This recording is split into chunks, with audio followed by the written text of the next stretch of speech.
Welcome to Envision More. Here, we dig deep into the insights of first-generation wealth builders, unearthing stories of passion, resilience, and relentless vision. Your host is Wayne Wagner Jr., founder of Visionary Wealth Management. So sit back and dig in. It's time to envision more. Hey, thank you again for joining us for another episode of the Envision More podcast, where we're digging into multi-generational wealth creation and acceleration. Today is a fun episode, joined by my longtime partner in crime here, Trent Booth, president of Veritas Leadership Group, and my brother, Nate Wagner, who is a pastor, counselor, coach, missionary, and there's a few other dots there, but under that tagline. But got a lot of letters after his name. Yeah, right. But today we're going to be digging into kind of the origin story with leaders. Every leader has an origin story. Every leader has had to overcome adversity, and we're going to define it. You know, sometimes we use the word trauma. I think there's big T and little t that we're going to talk about when it comes to if we call it trauma, but probably better called adversity, and how crucial it is for the leader to overcome that adversity and do the work to become the one. And that's frequently where Nate gets involved, is helping people when they're getting to a point where, hey, if I'm going to get to the next level, I got to deal with some stuff. And today we're going to be talking about, some lessons around that. So Nate, thanks for being with us. Trent, thanks for being here. And I'll turn it over to you two guys. And Nate, maybe get us started with envision us a little bit for the next 45 minutes, a little bit here. Yeah, the reality is that, as you identified, all leaders are wrestling with some sort of adversity that they've navigated in the past, as they're now facing the inevitable challenges and complexities of their current role and responsibilities.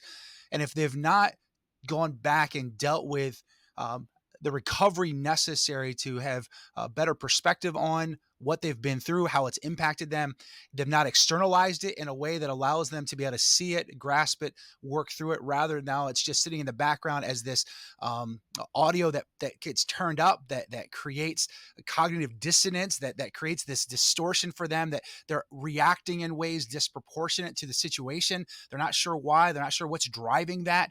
And so they find themselves really incapable of leading as effectively as they want to. And we've got to find a way to be able to go backwards, identify what it is, work through the process so that then they can recover from it. And then they can have a greater self-awareness. And as we've said before, self-awareness allows for greater self-regulation, which then allows us to not be enslaved to or held back from the stuff that we've been through, but actually use it as a catapult into the things that we're now dealing with, because it becomes a tool in the toolbox that now I can utilize as I step into new inevitable challenges as a leader. I think, and I think the three of us are all Generation X. So we were kind of raised in a world where we were kind of first generation latchkey kids for many of us, not speaking personally, but for a lot of folks were latchkey kids for the first time. And it was, hey, you leave the house at 7 a.m. on Saturday and come home at 9 p.m. And, mom and dad don't need to see you in between. And you come home with a bone sticking out somewhere, and it's like, well, rub a little dirt on it, put some duct tape on it, let's get back to playing. And I think we had done that emotionally, psychologically, a lot of times too, where we maybe haven't recognized or realized or taken the time to think through, hey, this happened, or I went through this, or man, I really screwed this up. And what should I be learning? How should I be acting differently moving forward? So it's interesting. I would make the case that all of us have experienced some level of trauma that requires a level of self-reflection and some better self-awareness. As we've identified initially, there's a difference between big T trauma and small T trauma, right? So small T trauma is everybody's experience. Big T is some of the bigger things that we all would identify, and we can get into some of those as we go. But really, trauma is nothing other than an experience that we our encounter that overwhelms our faculties and that leaves residue on us in some way, shape, or form, that we're now have residue that we carry with us. And one of my favorite questions to ask leaders is, what residue are you carrying?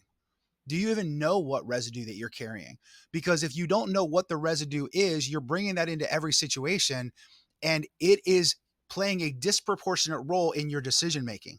Yeah, It's I took a shower contributing. this morning. I don't have residue. Exactly. Exactly. Like we think that we've done the work, or that because we now have success or we've achieved something, that we don't have that residue. When the reality is sometimes it's the residue that's actually given us the impetus to go get the success, to drives Mhm. us in a direction. But now that residue is causing us to try to prove something to somebody that doesn't even exist, or that we're now looking for affirmation in a way that's not ever going to come, or it's causing us to have an over intense response, and that drives us in a way that doesn't allow us to have good margin.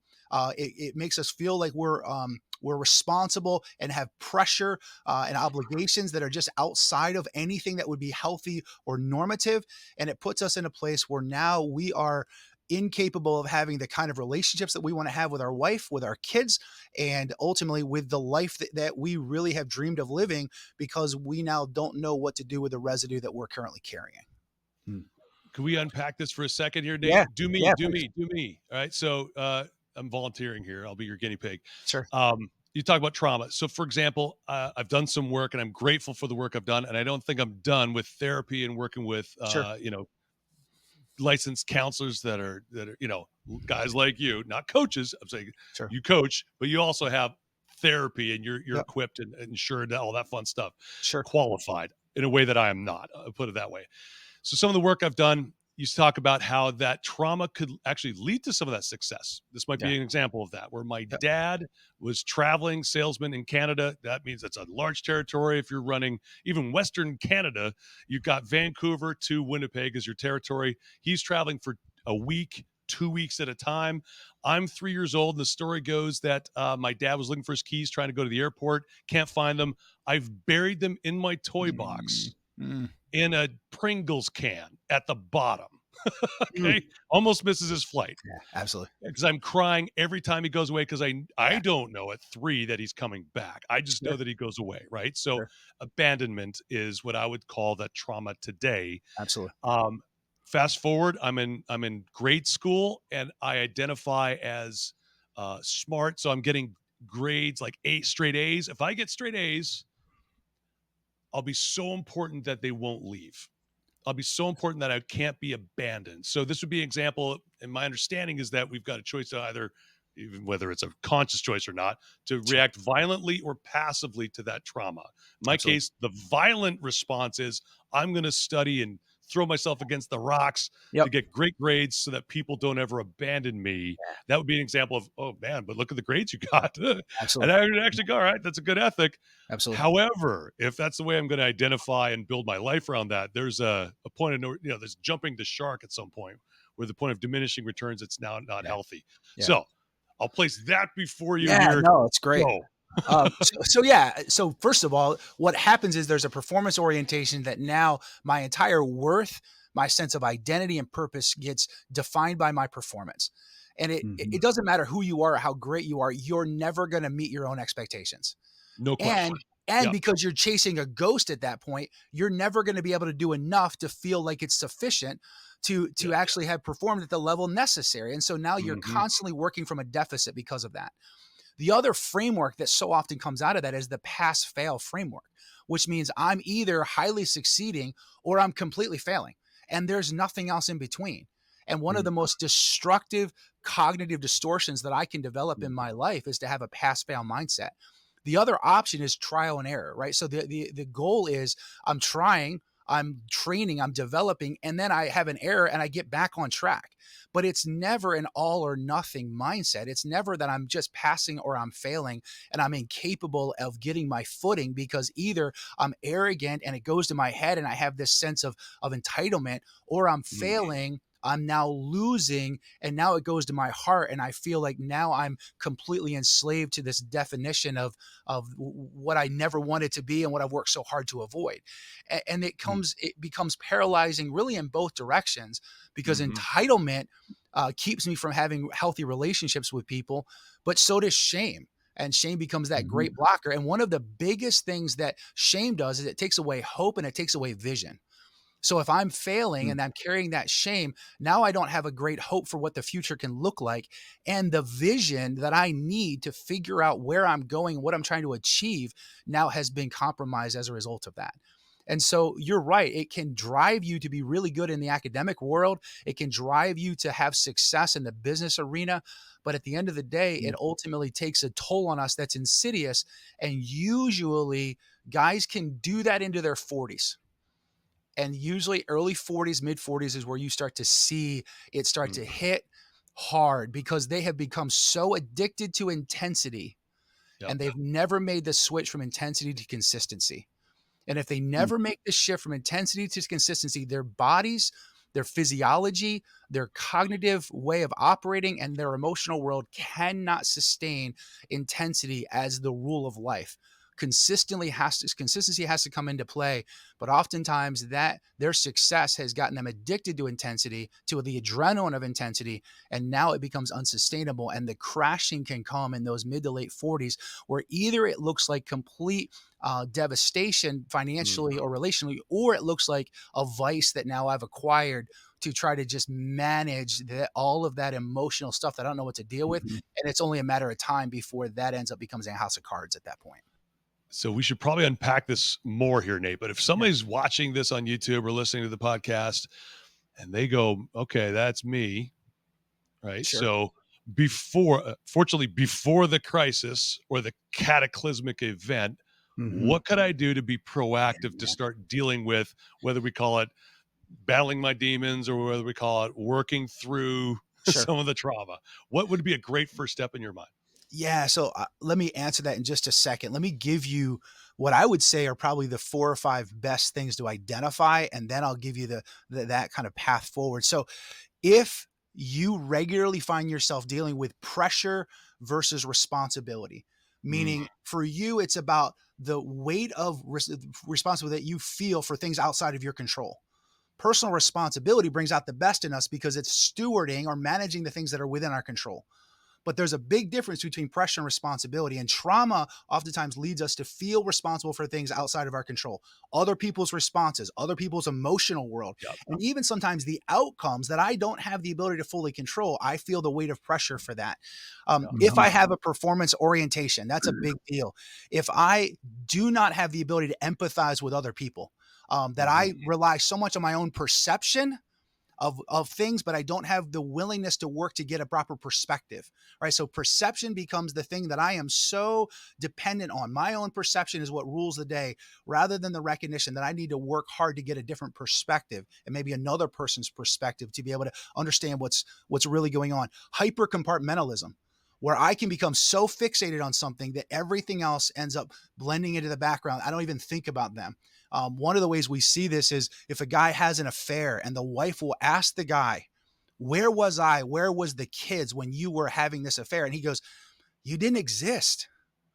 You didn't exist. And they're like, how can that possibly be? And he said, and the truth is it's because of focalism, where they become so hyper compartmentalized where that stuff didn't even exist while they were caught up in just trying to manage those emotions and the things that they were in pursuit of, because they did not have the ability to have a broad enough view and actually lean in and understand why what was in their past was driving how they were reacting to that given situation. And so those things are prone to be there for anybody who's been through any kind of trauma, particularly larger trauma.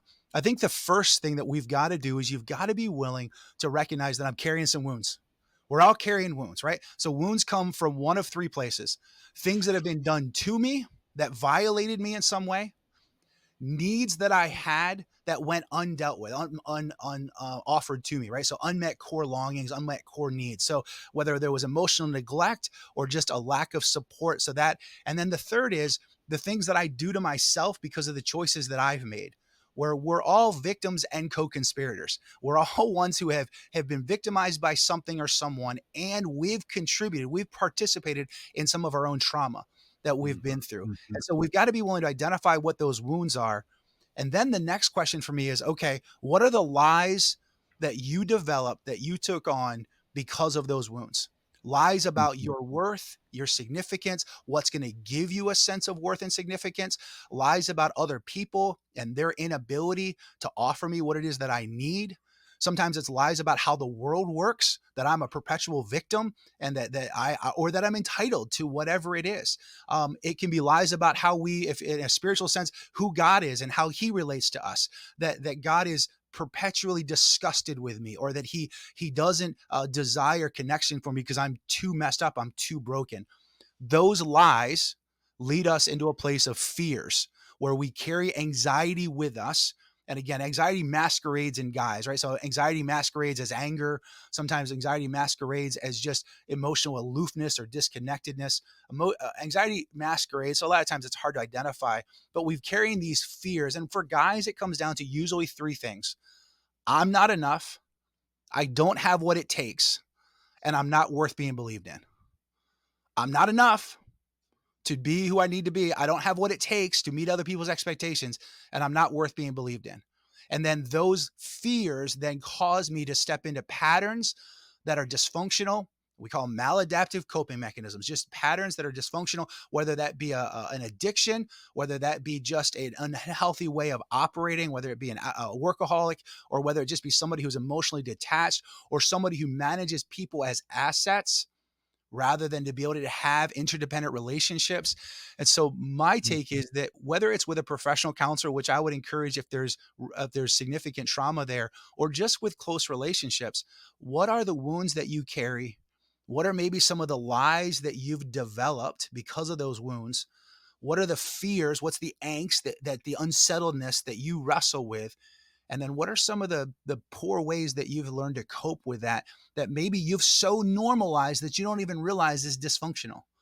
I'm never going to cease to be surprised by how much dysfunction becomes normalized in people's lives and the devastating effects that has. And if we can start to work through that, and then to be able to take those wounds and move rather than towards lies, towards what's true, what's helpful, what's beneficial about us, about our relationships, about our spouses, about our kids, about what determines success, about what gives me significance and worth, then I can start to work towards peace and confidence rather than just obviously always operating out of that anxiety. And then I can start to develop new habits. I grew up in a pretty conservative environment. And one of the saddest things is that we call people to go from dysfunction to functional health, right? We just go from dysfunctional patterns and behaviors to like functionality and do things better, just make better choices. And the truth is, you're asking them to cross over a bridge that actually has a lot of layers underneath of it. And it's like taking duct tape and trying to slap it on top of a huge gaping wound that the underneath ends up becoming infected because you've never actually dealt with the layers below it. And then you can never get really healthy new patterns established because you're always working out of that dysfunction that has never actually been managed in a way that allows you to get to the core of it so you can heal and then begin to recover and move forward into a healthy pattern of life. Hmm. I have so many things going through my head. Sure.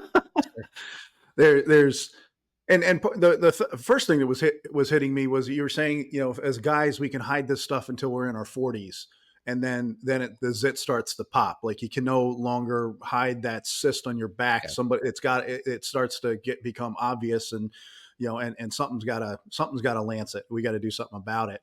Um, like where is that process? How do we start earlier in the process and go to guys in their 20s and 30s? Yeah, man. Is one of the questions I'm asking. And then, one of the other questions I'm asking is how do we, I think that we functionally as guys, you talked about compartmentalization of work versus family.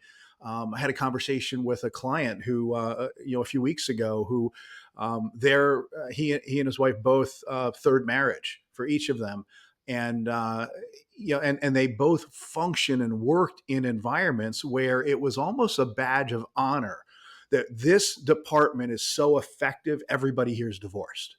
Oof. And, Yeah. and so it was almost a like the expectation that we as an organization, we as a department, we are so effective, so Yeah. productive. This is what matters, and everything else isn't just second place; it's 100th place. And so this is the department where marriages go to die. Wow. And you think about now, in general, you can get away with that in the 80s. You're not getting away with that in the 2020s in general. But I also think about, virtually every sales organization I've ever been a part of. You take the guy who sold the most, and you put him or her up on stage, and you're sending them on this trip, and you're giving them this award, and you're giving them all this recognition. And it's like, well, his kids want nothing to do with him because they haven't seen him in 18 months, and his wife has got divorce papers filed. But hey, this is the example we want to praise. And I think that there's, I'm part of a group of financial advisors called Triad Partners, and they talk about do business, do life, because the whole focus is the integration and of being successful at life and business. And that's a big part of why I'm there. But just, can you speak to maybe that compartmentalization in guys, and how do we get it wrong? Why do we prioritize work over family and some of these other relationships? To me, it has so much to do with ROI. We are prone to focus on the return on investment, and work gives us a more immediate return on investment, especially with kids, sometimes with our wives. It's hard to quantify, how is this going to give me a greater ROI in 10 years? How does this regular investment going to compound over time to give me the kind of fulfillment and deep satisfaction that I'm looking for, or to allow me to have the legacy that I want? And so often with guys, we are particular, and it's not just men, but so often we see it where it's really an ROI conversation. There's immediate gratification, there's measurements, there's metrics that are easier to quantify for us. And so work becomes the obsession, and it allows me to go get success, to get fulfillment, to get that gratification that I'm looking for, to get the affirmation and validation that I'm looking for. I go home, my kids don't want to spend time with me. My wife, it's really hard to figure out how to connect with her. I've got to pursue her. And even if I do that well, and I do it the way I used to do it, and she responded then, but she's not responding the way that she used to now, and there's all kinds of distortion in there that's getting in the way, it doesn't have the same ROI. And I think so often we celebrate the fact that I can get a return on my investment more quickly in the work environment than I ever will at home, or at least it looks that way. And we don't have the willingness to be patient and realize that the compound effect of a regular investment into a woman to help her flourish, to be a springboard for her emotionally, relationally, and otherwise, and to invest in our kids, creates a far greater fulfillment and a greater life that I've always wanted, more than anything that I'm going to have financially or recognition wise in the church environment, or in the work environment, excuse me. So, but I say church because part of it is I work with pastors where it's the same kind of thing. They'll do it because for them, they have the extra bonus that it's spiritual in nature, right? So you'll see spiritual leaders that they can quantify workaholism. They can invest in that environment because they can justify it. They can rationalize it because that has that extra edge of, well, but this is spiritual stuff. And so I can justify a ridiculous amount of hours and giving up family connections simply because this somehow is the most important thing that I can do. When the truth is, if I lose those covenant connections, anything else that I do in the business environment, into a religious environment, otherwise, all of that's compromised, and I would dare say tainted as a result. Hmm. And so, yeah, so I think the ROI is a big part of it. The other piece of it, though, is it just is sometimes easier to know what to do, right? We can be trained in work and be told, here's what you go do, and have a greater confidence that we can be successful. And that's what happens is, I don't know how to be successful as a husband. I've never been trained how to do that. It's a guessing game, right? Like, Well, I'm thinking about the times that my wife comes to me with a problem and I immediately fix it. And then she gets upset with me for wanting to fix it. And I'm like, well, 100%. at work, when there's a problem, that's my job. I'm the fixer. And I come home and you just want me to listen. Absolutely. And why else are we having this conversation if you don't want me to fix it, right? Like, Right. the only reason why people bring anything to me in the work environment is because they want me to fix it. Why are we even having this conversation if you don't want me to fix it? And so I think there's clarity at work that is sometimes so much more ambiguous in the home environment. And that's why work makes more sense, and it has a greater immediate return on investment. And so we gravitate that direction, and then that just becomes habitual, and it becomes really a self-fulfilling prophecy, where it becomes the thing that it's a self-feeding monster that I just keep going after. And then I become more and more prone in that direction. That's now normal life. And anything other than that doesn't feel like it's going to offer me what I'm looking for. That's good. I'm going to interject something here for our listeners. At the end, Yeah. when we launch this episode, I'm saying this now, we're going to ask for feedback, because there is no way we plumb the depths of this topic in the 45 minutes or so that we've got today. I'm gonna say now to our marketing folks that are putting this out that I want to put this out with a request for feedback, and we won't name names on people who are asking the questions, but I want us to come back to this 6 months from now with with a list of questions that our listeners bring to us and say, hey, what about this? What about this? What about this? I think that's going to be really, really helpful. Absolutely. So we've dug we've got the pit dug. Yep. All right. So we know it's bad. We've all got trauma. Yep. We've all got messes. All right. So let's bring it back to now. What does it always have to be like this? Is there hope? What could I do? Or do I just need to try to outrun? Work harder. Just work harder. Read more books that are not about how to talk to my wife. No, I love that. So I would say it this way: insight doesn't produce change, but applied insight over time does. Right. So it's got to be more than just, do I have the insight that I need? Do I have self-awareness? Do I know what my wounds are, what the lies are, what the fears are, what the dysfunctional patterns are? But it's got to begin there so that then I can start to figure out what to do with it. And in some ways, and this is the craziest part of how this works for us, sometimes just processing it and externalizing it starts to have an immediate impact on how we experience it psychologically and emotionally. And so that's why I encourage guys all the time. You don't have to go see a professional, but you got to have other individuals in your life that are getting the last 10% of you, where those fears and those insecurities and those lies and those doubts and that anger and those things that are so toxic in your life, where you're processing them, where you're actually externalizing them, because just by doing that, it decreases the toxicity and the power that those things have over you. So I think that's got to be a part of this conversation somewhere. And then the question becomes, okay, now how do I deal with it? Right. So my terminology for this is, you can either deny it, you can dwell on it, or you can deal with it. And so often when we allow for that in our memory bank, those traumatic experiences, something triggers them and they come into our awareness. We're now reminded, we're triggered is what the terminology, but we're reminded of those traumatic things. I can deny it, which means I try to pretend that it's not there. I try to suppress it, which makes it actually just bigger. It actually just makes it more significant. Or mind eraser, no chaser, it's not an option. I mean, I can't just unknow this thing. No. I have to exchange it for something else, and I have to deal with it in a certain way. Yeah, it's a great question. It's just not I can ignore it, I can suppress it. Again, a lot of times you can do it into your mid-40s, but there's just something about maturity and growth and development and stage in life where those things now start to have a far more debilitating effect on us.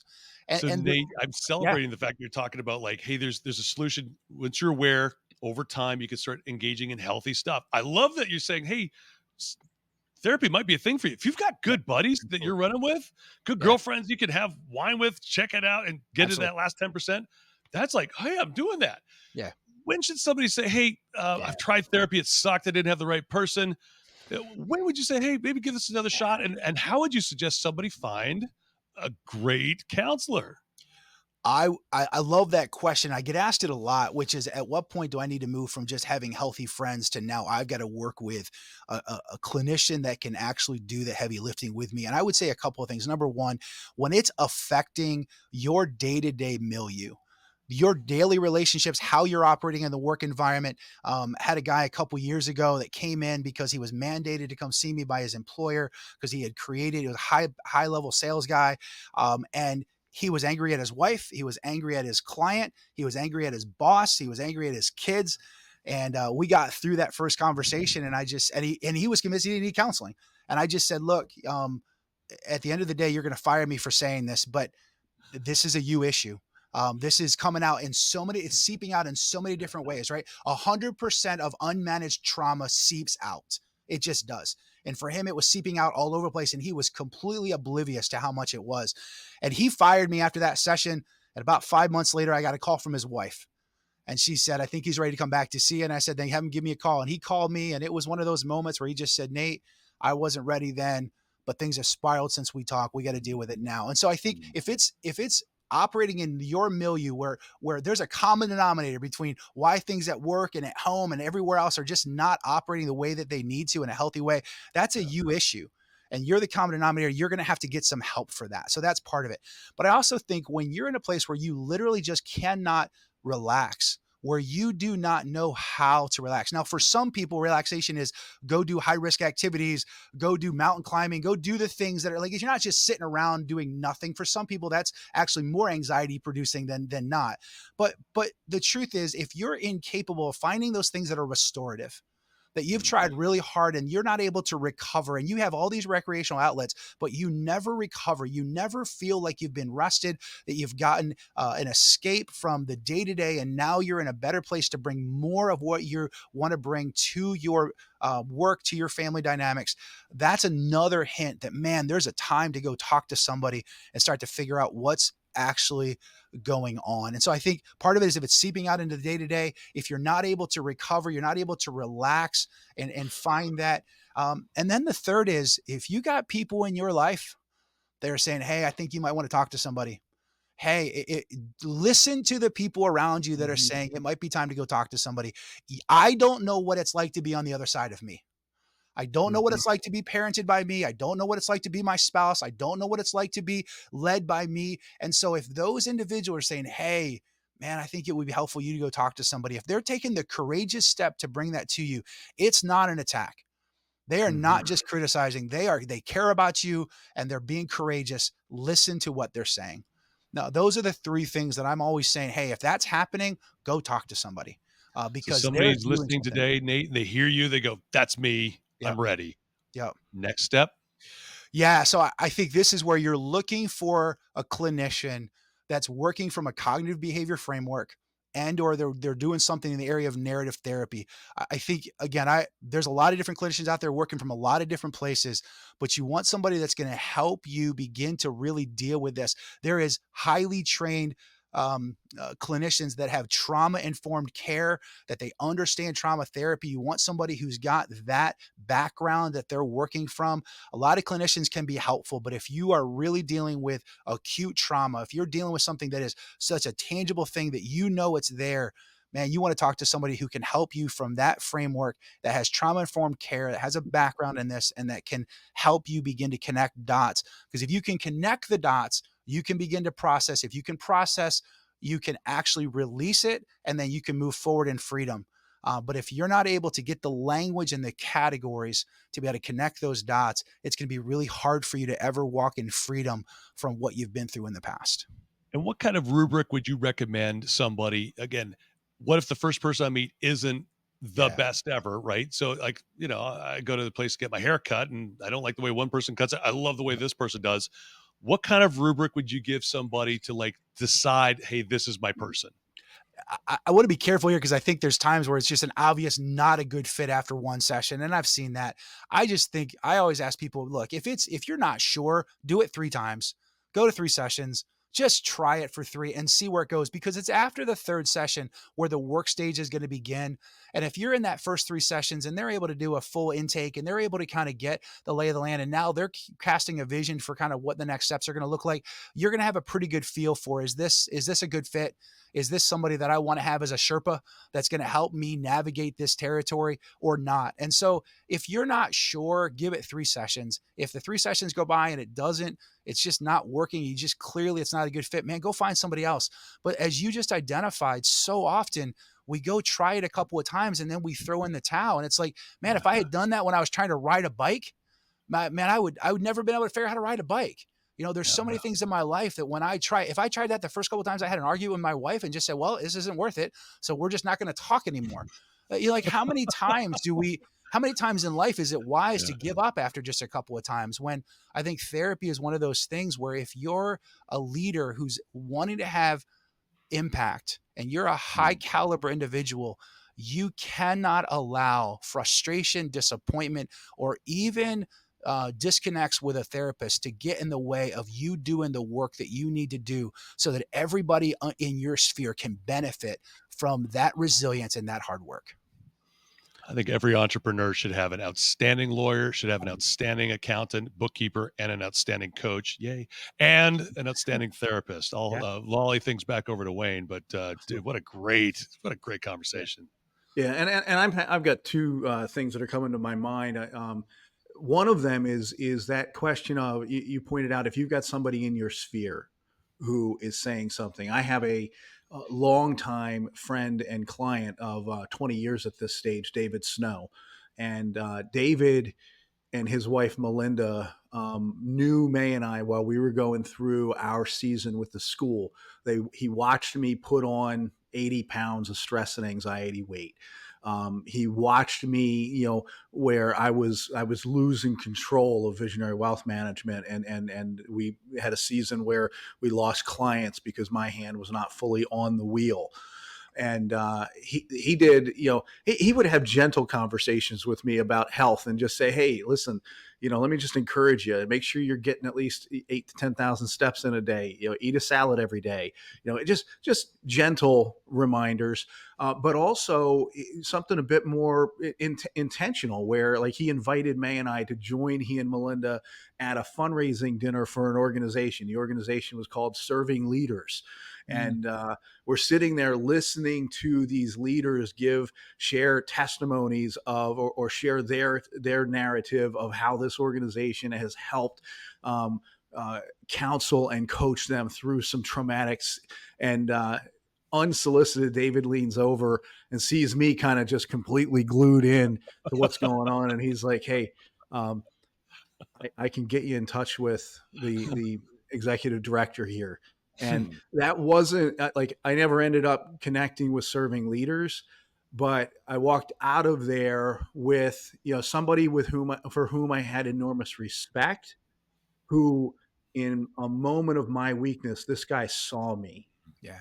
And he, and he's offering to bring someone alongside of me. And it was not that long afterwards that I ended up in the seat in another counselor's office, and I started getting, doing some of my own work.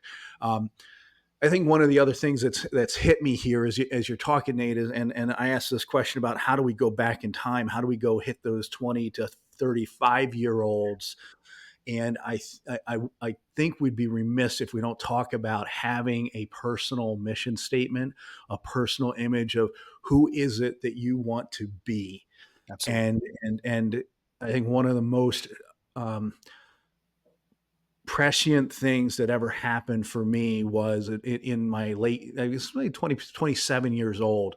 I in a coaching program, spent weeks working on a personal mission statement and a vision of the man I wanted to be at 50. And over time, that sunk into my bones. And it allowed me, I think, to avoid some of the big mistakes, because it was, and even, and May and I even have conversations today that, well, there's not a scenario where I would do this. Why? Because if the world saw me as that is completely inconsistent with the man I want to be. Yeah, absolutely. And as stated and in writing for the last 25 years. There you go. So, and so part of doing the work early on, before the 40s hit, before we can't hide it anymore, I think is, if I can encourage people in their 20s and 30s to do anything, it's to spend some time with a coach, A, before the counselor is needed, B, doing the work to establish your own core values. How is it that you want to show up? What do you want to be known for? What is it that you want others to see in you 5 years, 10 years, 20 years down the road? Because when we can write that and do the work to craft that narrative, to craft that ideal, then we can live into that. Then it gives us a today in this situation. Well, how's that guy 20 years from now going to react in this situation? Okay, I need to breathe 3 or 4 times because right now I don't feel like that guy. Yeah. Well said. So, and I would go, I love that. And I think 100%, who am I envisioning myself to be? And how has this helped me towards that? The other thing that I think the military has started to figure out is that when it comes to PTSD, so post-traumatic stress disorder, what they've discovered is that the preparation before the guys go into the battlefield, before guys are put into the actual lightning moment, the right. preparation actually enhances the ability for recovery on the backside of it. And I think that's what you're speaking to, is that, man, trauma is going to come to leaders regardless. it's going to be part of their lived experience. Can we, in their early 20s, early 30s, prepare them? Give them Yeah. cognitive frameworks. Give them a way of normalizing the right kinds of things, normalizing discomfort so that we're not normalizing dysfunction. And if we can do the preparation and we can help them clue into when you got to become self-aware of what's happening inside of you and why you're reacting the way you are, then on the backside of it, there's a recovery that can happen that's much quicker and that has far less residue long-term attached to it. And I think that's what you want to give them, the why. You want to give them a vision for what's possible. And then you want to normalize processing this stuff. That's our generation. So often we just didn't value that. We didn't do the work on the front end because it just wasn't seen as a necessity. Versus now, I think there's that destigmatization has allowed for some of those conversations to become more normalized. The preparation can be there, which then means the recovery can be swifter and it can be far more beneficial in the long run for leaders to stay in the game, stay in a thriving situation, or at least recover back to that much more quickly than what has typically been experienced.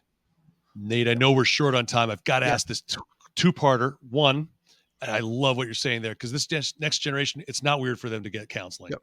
It's not weird, Yep. right? So how do we draw a direct line correlation then to coaching and counseling? First, can you unpack the difference in your mind between coaching and therapy, right? Sure. Or counseling?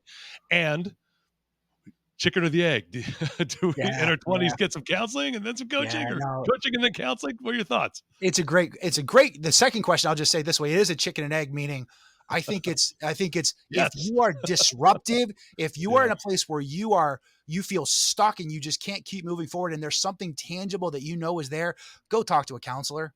If there's just something where you're just not sure and you're unsettled, talk to a coach, work with a coach, and let that coach help better identify, is this something that's going to require clinical care, or is this something that we can work through in the coaching arena? So I think it is a chicken and egg, and you've just got to discern that.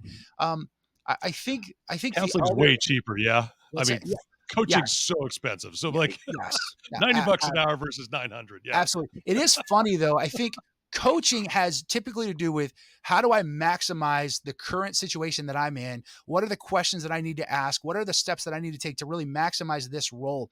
I think counseling goes backwards and says, okay, is there stuff that's actually disruptive? Is there stuff that's getting in the way of this? Is there stuff that's not allowing me to self-regulate? And so it's not just about self-awareness, but it's about, man, I can't even define it. There's just stuff in me that's driving a disproportionate reactivity. I don't know what it is. And if I can't define that, coaching's not necessarily going to help me get to where I want to get to. Now, I would argue strongly, Trent, and I think it's got to be a both and. I really do think counseling and coaching are both an integral part of maximizing a leader's potential. But I do think that there's times where a counselor has to be able to go backwards, help them connect dots, help them begin to find real healing and restoration so that coaching can be maximized in that person's life. It's not that the coaching would not be helpful, but it would not be promotive at a level that would be most beneficial. That would be the way that I would frame that. Well answered, brother under the gun. Look at you. Yeah, I can't agree more. I think a great coach, by the way, would recognize if somebody needs some trauma and refer. Please, if you're listening to this and your coach says, hey, this is outside of what I do, you might be served by working with a counselor. That's not an indictment. That's not an accusation. That's an invitation to unlock so that you can continue to go forward, which mostly, coaching, forward looking. Hey, we got to look backwards once in a while. We got to check that rear view mirror so that we can get unstuck and get going there. Well said. Well, and I would think in terms of the coach in theory is building the trust and the credibility. And it may feel like even to the coach, there may be some imposter syndrome that, this person's paying me big dollars. I need to be the one. Like I need to be the hero. When I think it builds better long-term trust when the coach says, hey, I am the one for your growth. There's some stuff here that I'm not the one for. And so I think it builds more credibility, builds more trust when the coach is able to confidently say, hey, listen, this area requires a different set of skills or a different paradigm. And it's not worth your time and my time to do this together. Let's bring somebody else in. Right. Absolutely. So this has been a fantastic session. We're going to forego the traditional, how do you envision more, Nate? But thank you so much for being here. This is not the last time we touch on this topic. Thank you for your time from both of you today. Really appreciate it. Thank you for listening to the Envizion More podcast with Wayne Wagner Jr. of Visionary Wealth Management. We hope you were encouraged and inspired by the conversation today. If you want to dig deeper into the show notes or Wayne's work at Visionary, you can find us at envisionmore.com. That's Envision with a Z. Advisory services are provided through Wealth Plan Investment Management. Wealth Plan Investment Management and Visionary Wealth Management are separate entities. The content is developed from sources believed to be providing accurate information. The information in this material is not intended as tax or legal advice. Please consult legal or tax professionals for specific information regarding your individual situation. The opinions and material provided are for general information and should not be considered a solicitation for the purchase or sale of any security. Thanks for listening.